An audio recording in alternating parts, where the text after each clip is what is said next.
আল্লাহ সুবহানাহু ওয়া তাআলা কুরআনুল কারীমে সূরাতুল মুদ্দাসসিরের ৩৮ নম্বর আয়াত থেকে ৪৫ নম্বর আয়াতে মুসলমান ভাই বোন বন্ধুগণ সকলকে কিছু মেসেজ দিচ্ছেন। আল্লাহ তাআলা কুরআনুল কারীমে সূরাতুল মুদ্দাসসিরের মধ্যে জানায় দিচ্ছেন, কুল্লু নাফসিম বিমা কাসাবাত রহিনা।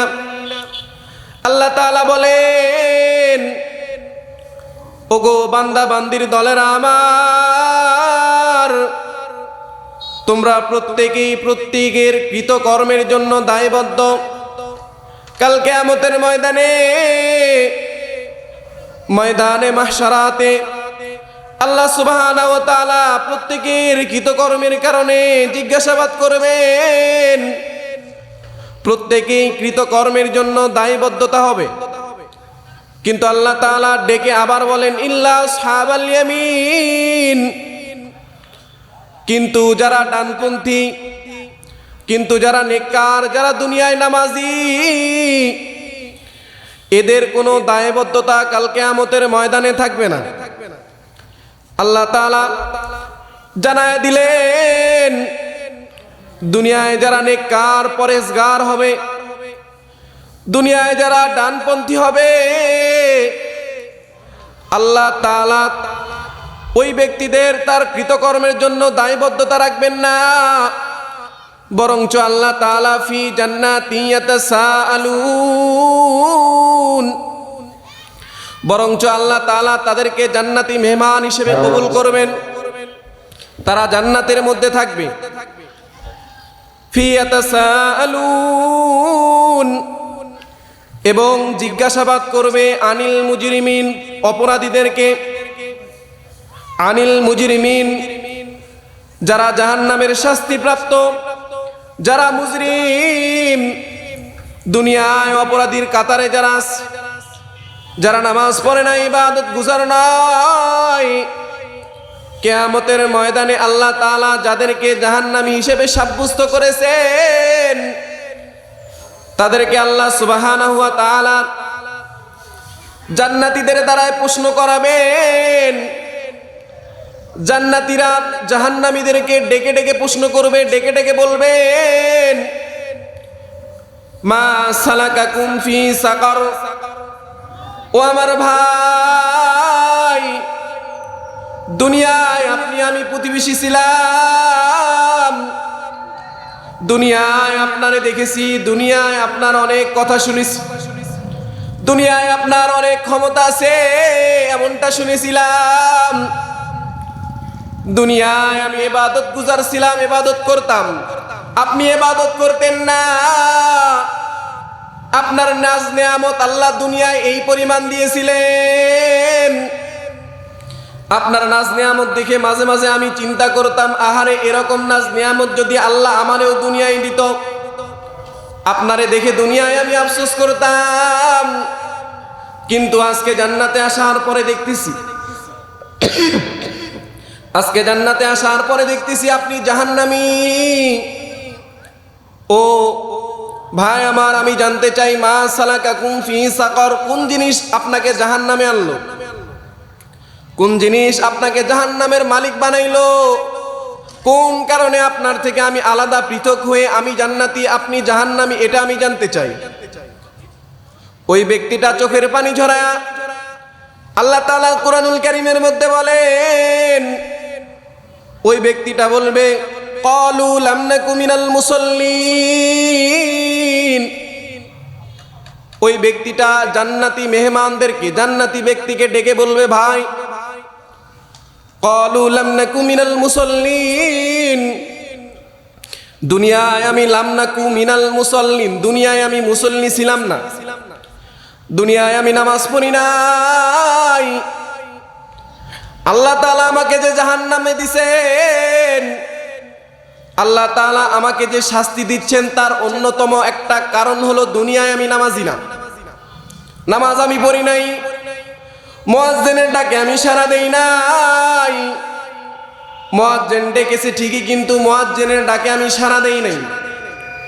দুনিয়ায় আমি নামাজ পড়ি নাই, এজন্য আল্লাহ রাব্বুল আলামিন আমাকে জাহান্নাম দিয়েছেন।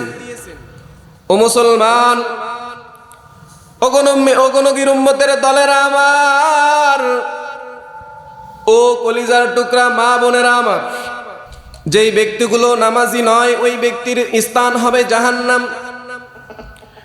রাসূল আরবি সাল্লাল্লাহু আলাইহি ওয়াসাল্লাম এই জন্য হাদিসের মধ্যে বলেছেন, আউয়ালু মা ইউহাসাবু বিহিল আবদু ইয়াউমাল কিয়ামাতিস সালাহ।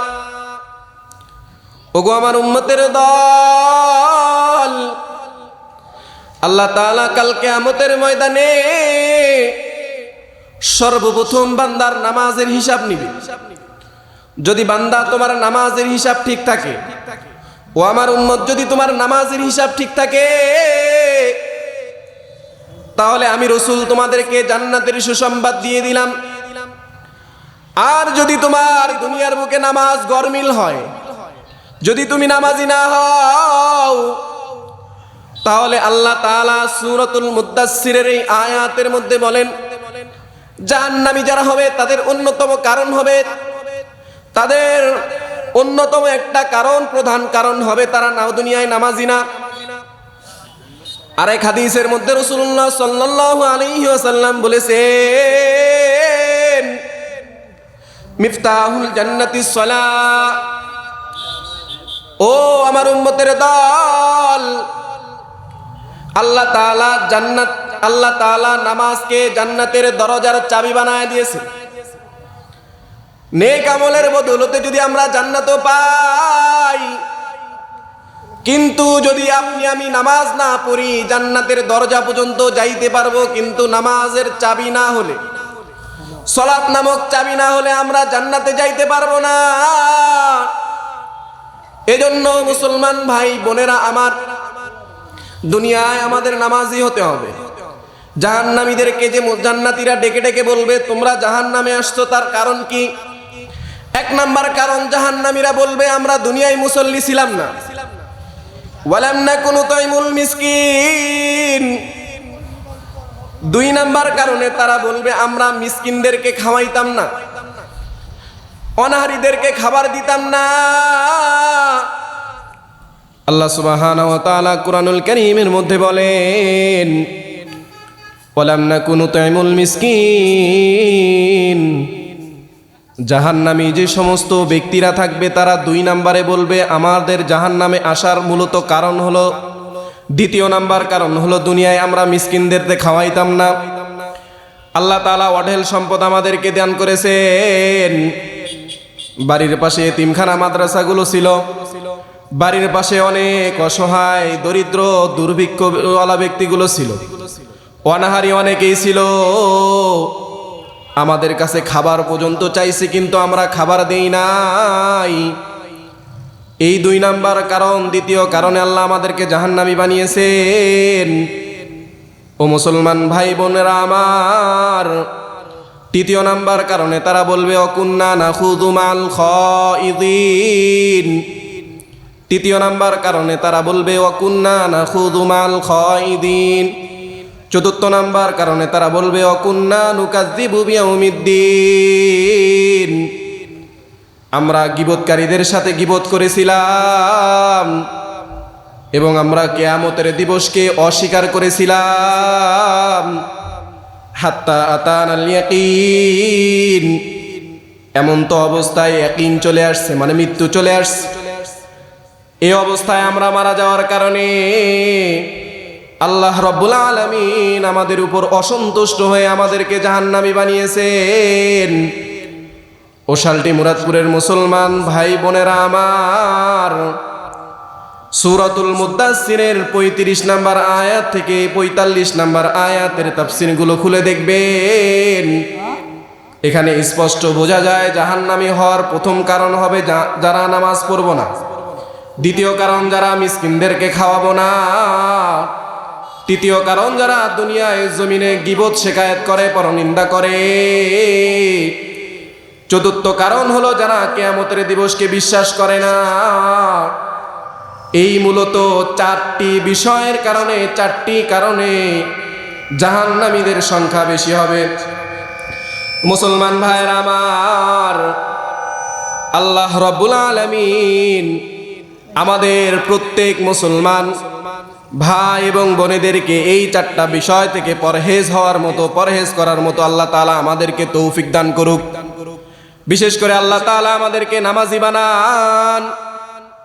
বিশেষ করে আল্লাহ তাআলা আমাদেরকে এতিমখানা মাদ্রাসা সহ গরিব মিসকিনদের মুখে খাবার তুলে দেওয়ার মতো আল্লাহ তাআলা আমাদের হিম্মত তৈরি করে দেন। ওগো আল্লাহ, গীবত, শিকায়েত এবং কিয়ামতের দিবসকে অস্বীকার করার মতো মারাত্মক গুনাহ থেকে আল্লাহ আমাদেরকে হেফাজত করুক।